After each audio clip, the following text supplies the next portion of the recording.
Bonjour à toutes et à tous et bienvenue dans cette série de podcasts consacrée aux schémas précoces. Vous le savez maintenant, ces schémas correspondent à des empreintes émotionnelles qui influencent la façon dont nous vivons nos relations et dont nous percevons nous-mêmes et autrui. Aujourd'hui, nous allons parler d'un schéma qui touche beaucoup de personnes dans un monde où l'image et le regard des autres prennent une grande place.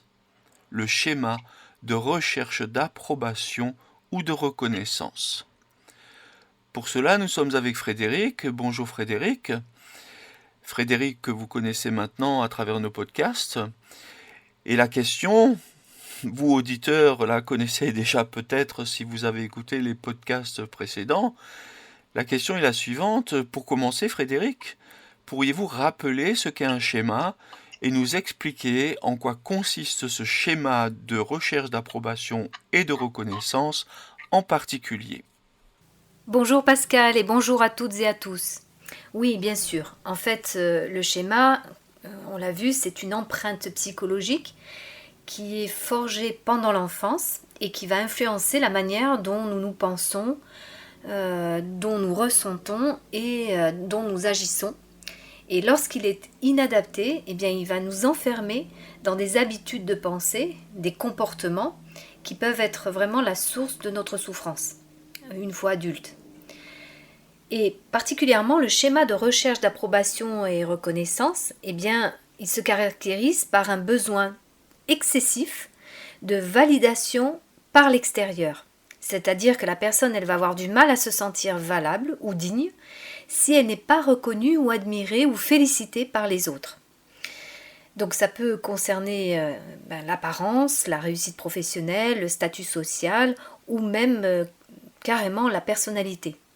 Et souvent, ces choix de vie vont être orientés davantage par ce qui sera bien vu par les autres que par ce qui correspond vraiment à ses désirs profonds, à son être profond. Alors nous entendons bien, Frédéric, que ce schéma pousse à vivre surtout pour plaire et obtenir l'approbation des autres, parfois même en s'éloignant de ce qu'on voudrait vraiment pour soi-même. Alors comme vous venez de le dire, ce schéma pousse à chercher constamment une validation et une admiration. Mais concrètement, comment cela se manifeste-t-il dans la vie quotidienne ? Eh bien Pascal, ce schéma se traduit par un besoin permanent du regard extérieur pour se sentir exister ou avoir de la valeur. Et donc on va souvent observer une quête d'image, c'est-à-dire que la personne va accorder beaucoup d'importance à son apparence et à son statut social aussi, ou à toutes les réussites qui devront être visibles. Il va y avoir aussi le besoin de compliments et de reconnaissance, c'est-à-dire que sans cette validation extérieure, sans ce regard extérieur, eh bien la personne se sent vide, complètement incertaine ou même sans valeur. Donc c'est pour ça qu'elle a besoin de ce regard extérieur pour exister. Il va y avoir aussi une peur terrible du rejet ou de la critique, c'est-à-dire qu'elle va se surveiller en permanence et surtout voir ce que les autres pensent, en tout cas elle va essayer de repérer ce que les autres pensent, au point de modifier parfois son comportement pour éviter de déplaire. Ce sont des stratégies qu'elle va employer pour correspondre à l'idée qu'elle pense que les autres doivent avoir d'elle-même. Il va y avoir aussi une adaptation excessive, c'est-à-dire qu'elle va s'ajuster aux attentes des autres, et quitte voire même à mettre de côté complètement ses propres envies ou ses convictions ou ses idées. Ça peut entraîner finalement des relations très superficielles parce que ces liens peuvent manquer de profondeur car ils vont être construits sur cette image en fait que la personne veut renvoyer plutôt que sur ce qu'elle est profondément, sur son authenticité. Donc on voit que ce schéma pousse la personne à vivre tournée vers l'extérieur au détriment de ses vrais désirs, de sa véritable identité, de son identité profonde. Nous comprenons bien, Frédéric, qu'une personne avec ce schéma dépend énormément du regard des autres. Elle a besoin de compliments, elle craint la critique et finit parfois par vivre davantage pour plaire que être en accord avec elle-même. Alors ce que vous nous avez décrit, ce besoin constant de plaire, de recevoir, surtout des compliments, cette peur du rejet peut nous amener à une question. Quelles sont les expériences d'enfance qui ont peu à peu mené, qui ont conduit à développer ce schéma de recherche d'approbation? Alors oui, Pascal, ce schéma se construit souvent dans des environnements où l'enfant a appris que sa valeur dépendait surtout du regard des autres et non de ce qu'il était vraiment. C'est-à-dire que on va voir dans l'origine de ce schéma bien une valorisation conditionnelle. C'est-à-dire que l'enfant reçoit de l'attention ou de l'affection seulement s'il réussit, seulement s'il se conforme aux attentes des autres, et notamment parentales, ou s'il fait une bonne impression. On va voir qu'il y a souvent dans cet environnement des parents qui sont centrés sur l'image eux-mêmes. C'est-à-dire que certains parents vont accorder une grande importance aux apparences, au regard du voisinage, aux performances sociales. Et l'enfant comprend très vite que bien paraître prime sur ses propres ressentis. Il va y avoir très souvent une comparaison constante, c'est-à-dire que l'enfant va sans arrêt être comparé à ses frères, à ses sœurs, à d'autres enfants. Et on va lui dire, par exemple, tu devrais être comme ceci, ou tu as vu ton petit camarade, il est plus que ceci que toi. Donc ça va pousser à rechercher sans cesse, à faire mieux pour être reconnu, et surtout dans le regard des figures parentales. Il y a aussi un manque d'attention inconditionnelle, c'est-à-dire que si les besoins émotionnels de l'enfant n'étaient pas entendus ou validés, eh bien à ce moment-là, il a appris qu'il fallait se tourner vers l'extérieur pour obtenir une forme de valeur. Et puis on observe aussi des environnements plutôt rigides ou compétitifs. C'est-à-dire que dans certains contextes scolaires, culturels ou familiaux, la réussite et l'image sont des critères centraux d'évaluation de la personne. C'est ça qui va être primordial en fait dans la relation entre l'enfant et son environnement. Donc ce schéma se construit quand l'enfant a intégré que pour être aimé, pour exister, il faut briller. Il faut correspondre aux attentes et chercher l'approbation du regard extérieur plutôt que d'être simplement soi-même. En fait, c'est comme si on était nié dans sa propre nature. On n'est pas du tout reconnu dans sa nature propre. On est attendu quelque part et on essaie de répondre à ces attentes. Nous comprenons donc, Frédéric, ce schéma naît quand un enfant comprend très tôt que son amour ou sa valeur dépendent de ses réussites, de son image ou de l'opinion des autres, et pas de ce qu'il est vraiment. Alors vous nous avez montré que ce schéma se construit dans l'enfance, quand l'enfant apprend que sa valeur dépend surtout du regard des autres, mais la question est la suivante, une fois adulte, comment ce schéma se traduit-il dans la vie quotidienne et dans les relations ? Eh bien Pascal, ce schéma se traduit par un besoin permanent du regard extérieur pour se sentir exister ou avoir de la valeur. Et donc on va souvent observer une quête d'image, c'est-à-dire que la personne va accorder beaucoup d'importance à son apparence et à son statut social aussi, ou à toutes les réussites qui devront être visibles. Il va y avoir aussi le besoin de compliments et de reconnaissance, c'est-à-dire que sans cette validation extérieure, sans ce regard extérieur, la personne se sent vide, complètement incertaine ou même sans valeur. Donc c'est pour ça qu'elle a besoin de ce regard extérieur pour exister.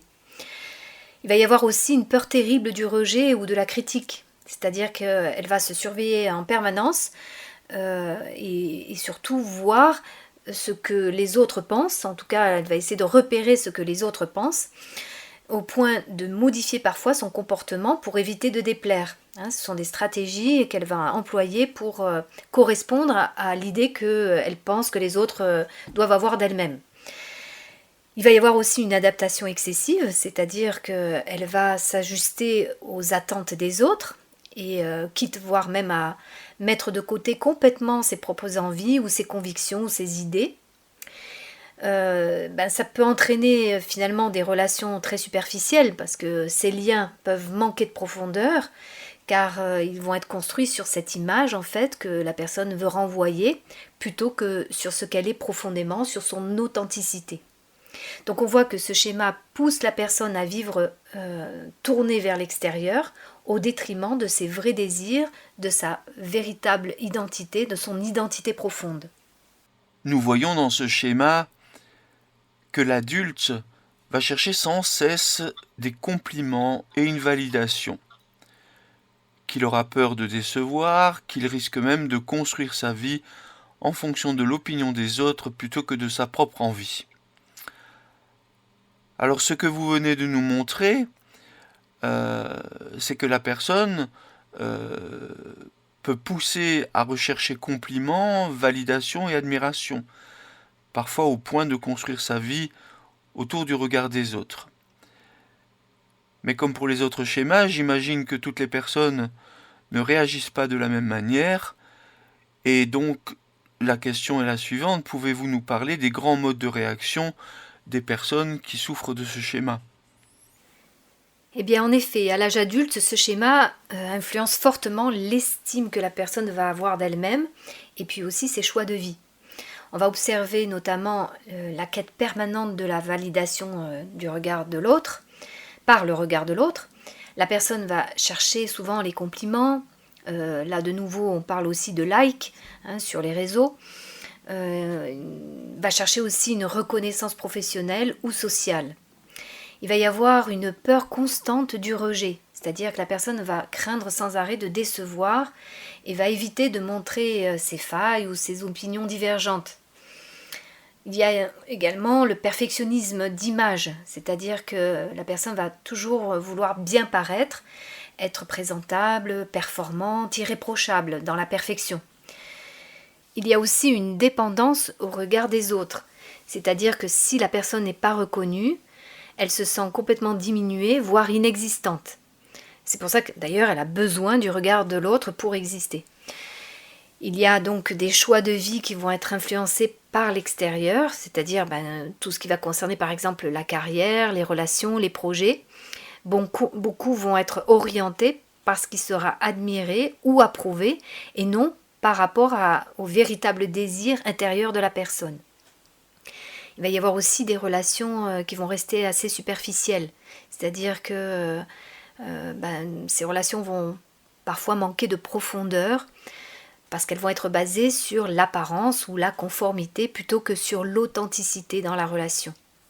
Donc on voit qu'à l'âge adulte, la personne elle vit littéralement sous le regard de l'autre, à peine à s'ancrer dans une valeur personnelle indépendante, libre.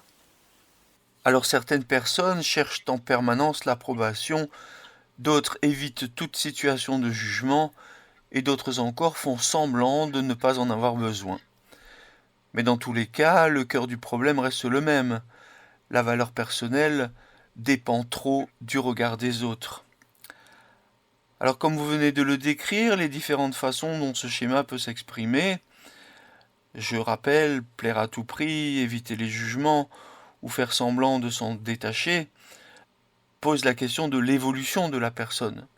Quelles pistes sont possibles pour sortir de ce schéma, pour évoluer, pour aller plus loin, pour retrouver plus d'authenticité ?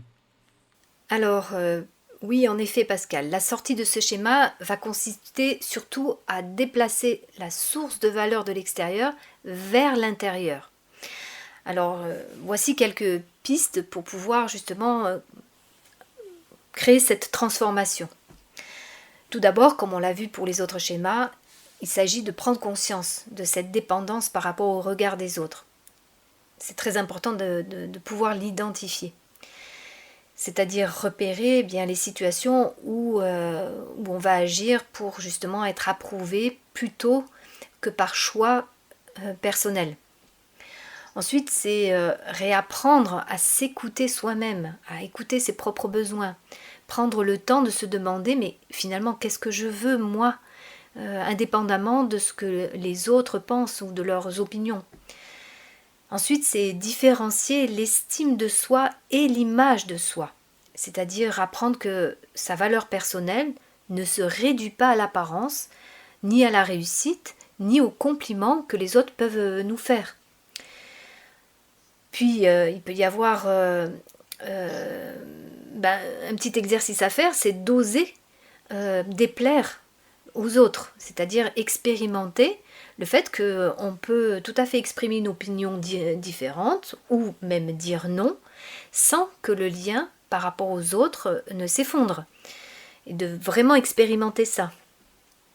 Ensuite, c'est construire une identité basée sur ses propres valeurs, c'est-à-dire choisir des objectifs et des comportements qui vont être alignés sur ce qui compte vraiment pour soi, et non plus au regard de l'autre. Et donc, plutôt que tout ce qui peut se rapporter à la reconnaissance sociale. Et parfois, ça peut nécessiter un accompagnement, un travail thérapeutique, où on va aider la personne à renforcer son adulte sain, c'est-à-dire cette part qui reconnaît sa propre valeur, sa valeur intrinsèque, et qui va oser vivre selon son authenticité. Sortir de ce schéma, finalement, c'est apprendre que l'approbation la plus importante n'est vraiment pas celle des autres, mais celle que l'on va se donner à soi-même. Nous comprenons, Frédéric, que le chemin consiste à s'écouter davantage, à se définir par ses propres valeurs et à accepter que tout le monde ne valide pas toujours nos choix. L'idée, c'est de s'autoriser à être soi-même, même si ça ne plaît pas à tout le monde. Alors merci beaucoup Frédéric, merci pour toutes ces explications. Et avant de conclure ce podcast, j'aimerais vous poser une dernière question. Quel message essentiel aimeriez-vous transmettre aux personnes qui se reconnaissent dans ce schéma ? Eh bien, pour toutes les personnes qui se reconnaîtront dans ce schéma recherche-approbation, je pourrais dire que vouloir plaire, c'est tout à fait humain. On a tous cela parce qu'on a tous un ego qui s'est construit avec le regard de l'autre, donc nécessairement cet ego, il a besoin du regard de l'autre. Mais en fait, ça ne doit pas devenir une condition pour exister. C'est-à-dire que le regard de l'autre peut être important, mais il ne doit pas être existentiel. De dire aussi que vous avez une valeur intrinsèque, indépendamment de tout ce qui peut venir de l'extérieur, que ce soit des compliments, des réussites ou de l'image que vous pouvez renvoyer. Parce que rappelez-vous toujours que la personne qui vous voit, elle vous voit à travers aussi ses propres filtres. Il y a aussi l'authenticité qui va attirer des relations beaucoup plus vraies, beaucoup plus durables, plus profondes que la quête permanente d'une reconnaissance extérieure. En fait, en clair, c'est oser être soi-même, même si on est imparfait. On est tout à fait imparfait, mais on est aussi parfait dans cette imperfection. Et c'est finalement la plus belle forme de liberté et la base d'une estime véritablement solide. On comprend bien, Frédéric, que ce schéma nous fait croire que notre valeur dépend du regard des autres, mais qu'en réalité, la vraie sécurité vient quand on ose être soi-même et qu'on s'accorde à soi la reconnaissance qu'on attendait des autres. Merci beaucoup pour ce message libérateur, merci à vous tous qui nous écoutez, et nous vous disons à très bientôt pour l'étude d'un nouveau schéma. Merci beaucoup Pascal, merci à nos auditeurs de nous suivre et à très bientôt.